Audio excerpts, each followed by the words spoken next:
pode ir. Tá. Meu nome é Carla Festinali Rodrigues de Oliveira, professora de língua portuguesa, no projeto Ficha de Leitura, da Escola Municipal de Ensino Fundamental Doutor Baltazar de Bem, da cidade de Cachoeira do Sul. O projeto da ficha de leitura funciona assim. Todo início de trimestre, eu dou para os alunos a ficha de leitura, que é uma ficha que eles têm que preencher com os dados, vários dados de um livro. O livro fica de livre escolha, cada um pode escolher o seu, né? Eles vão lendo esse livro durante todo o trimestre e preencher a ficha. E junto com o preenchimento da ficha, tem que fazer um resumo de no mínimo 15 linhas e no máximo 30 linhas para apresentar para os colegas. No fim do trimestre, a gente faz uma mesa redonda, que eles têm que apresentar a ficha.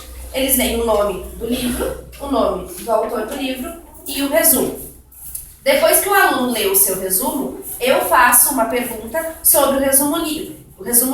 E cada um, uma folha, escreve a resposta daquela pergunta que eu acabei de fazer. Assim até todos terminarem.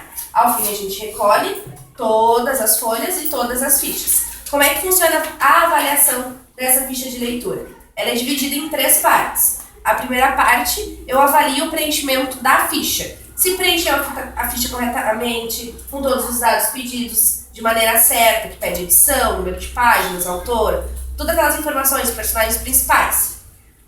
Aí depois eu analiso o resumo. Se fez o número de linhas solicitado, se o resumo ficou claro, se quem leu ou ouviu o resumo vai conseguir entender ele. E por fim, eu analiso as respostas que eles colocaram para as perguntas que eu fiz, para ver se eles prestaram atenção na apresentação dos colegas.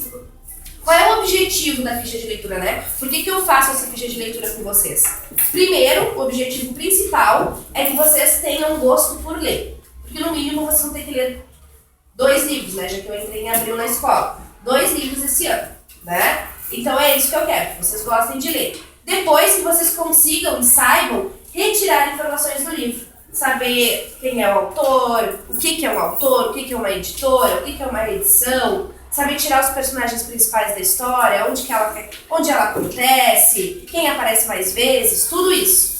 E por fim, eu quero também que eles consigam fazer resumo, né? Ler um livro e conseguir em até 30 linhas contar aquela história, né? E também conseguir parar, prestar atenção no que os outros estão falando, né? Enquanto o outro está lendo o seu resumo, eu tenho que ficar ligado, porque eu não sei qual é a pergunta que a professora vai fazer, então eu tenho que estar prestando atenção.